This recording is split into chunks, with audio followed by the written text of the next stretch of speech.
আসসালামু আলাইকুম। আজকে অনেক দিন পর ছুটি পেয়েছি, মেয়েকে স্কুল থেকে আনতে যাচ্ছি। অনেকদিন ধরে বলতেছে মেয়ে যে বাবা স্কুল ছুটি হলে তুমি যাও না কেন, কাজ কামে থাকি থেকে যেতে পারি না।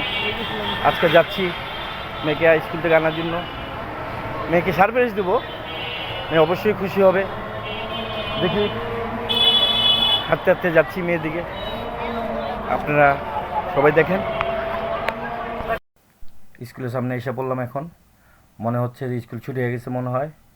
তবুও দেখি যে মেয়ে দাঁড়ায় রয়েছে কি না। তাড়াতাড়ি করে হাঁটতেছি, এই বৃষ্টির দিন তো এইখানে প্যাক কাদা, ওইটাও দেখতে হয়।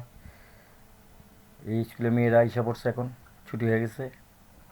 আল্লাহ জানে মেয়ের ছুটি হয়ে গেছে না। এই স্কুলের না, স্কুল তো ছুটি হয়নি এখনও। এই স্কুলের গেট খোলা হয়নি এখনও, বাইরে দাঁড়ায় রয়েছে মেয়ের জন্য। ভিতরে গেটটা খুললে ভিতরে ঢুকবো, ঢুকা মেয়েকে নিয়ে আসবো। মেয়ের দিকে তো অবাক যে আমার পাপা আসছে। এখন কয় মিনিট বাকি আছে নিজেও বলতে পারি না, দেখি কত সময় লাগে। কিন্তু অনেকদিন পর আসলাম তো, এই মেয়ে স্কুলের পাশে আবার গাছগুলো, মেয়েকে আবার জিজ্ঞেস করলাম গাছ নিবানি একটা। বলছে না গাছ কোথায় লাগবে, বাড়ির ছাদে লাগাবা। মেয়ে বলছে না গাছ নেবো না, তাড়াতাড়ি চলো তো বাসা যাবো, ক্ষুধা লাগছে। এখন আমার খুব গাছ পছন্দ তো, আমি দাঁড়া দাঁড়া গাছগুলো দেখতেছিলাম, গাছগুলো নেব। মেয়ে তাড়াতাড়ি হেঁটে চললো, রাস্তার জ্যাম অনেক, এই কারণে রিক্সা দিতে পারিনি, হেঁটেই যাচ্ছি। মেয়ে আগে আগে যাচ্ছে। তারপর মেয়ে বললাম লাও একটা গাছ লাও, ছাদে লাগানো ফুল গাছের টপ। মেয়ে কয় ভালো লাগে না, গাছগুলো ভালো লাগে না। আমি বলি নাও একটা। তাহলে ওইভাবে দেখতেছে, দেখার পর একটা পছন্দ হয়েছিল, ওরা বলে দিল না, ওর মন এই ভালো এই খারাপ। তারপর হাঁটতে হাঁটতে দেখতেছে কোন গাছটা লেগে গেলে ফুলের গাছ পছন্দ করে। আমি বলছি না ফুলের গাছ লাগাবো না, ফুল পয়লা জায়গা আজ লাভ নেই।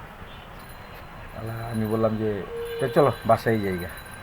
আল্লাহ দুজন মিলা হাত ধরে কথা বলতে বলতে দুজন মিলা আইসে বললাম। পরে বলতে যাবো একটা গাছ লিব, আমি না গাছ লিব না, তুমি মানা করছো বাদ দাও, যে লাভ নেই। তো হাঁটতে মেয়েকে আজকে নিতে আসছি, অনেক খুশি। বললো যে হঠাৎ করে পাপা তুমি আসলা। আমি বললাম যে তুমি অনেক দিন ধরে বলতেছো আসার জন্য, এগুলো আজকে নিতে আসছি। এইখানে রাস্তা অনেক জাম, এখানে হেঁটে হেঁটে বাসার দিকে যাচ্ছি। তাই আরও গাইস থাকবেন আমাদের পাশে, লাইক শেয়ার কমেন্ট করে দেবেন। ধন্যবাদ।